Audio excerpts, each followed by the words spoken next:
السلام علیکم۔ سورۃ بقرہ کی آیت نمبر 50 سے لے کر 51 تک۔ آسمان سے ان پر عذاب اتارا بدلہ ان کی بے رحمی کا، اور جب موسیٰ نے اپنی قوم کے لیے پانی مانگا تو ہم نے فرمایا اس پتھر پر اپنا عصا مارو، فوراً اس میں سے 12 چشمے بہہ نکلے، ہر گروہ نے اپنا گھاٹ پہچان لیا۔ کھاؤ اور پیو خدا کا دیا، اور زمین میں فساد اٹھاتے نہ پھرو۔ اور جب تم نے کہا اے موسیٰ ہم سے تو ایک کھانے پر ہرگز صبر نہ ہوگا، تو آپ اپنے رب سے دعا کیجیے کہ زمین کی اگائی ہوئی چیزیں ہمارے لیے نکالے، کچھ ساگ اور ککڑی اور گیہوں اور مسور اور پیاز۔ فرمایا کیا ادنیٰ چیز کو بہتر کے بدلے مانگتے ہو؟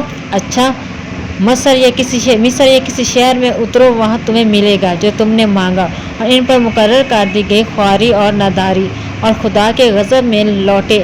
یہ بدلہ تھا اس کا کہ وہ اللہ کی آیتوں کا انکار کرتے اور انبیاء کو ناحق شہید کرتے۔ یہ بدلہ تھا ان کی نافرمانیوں اور حد سے بڑھنے کا۔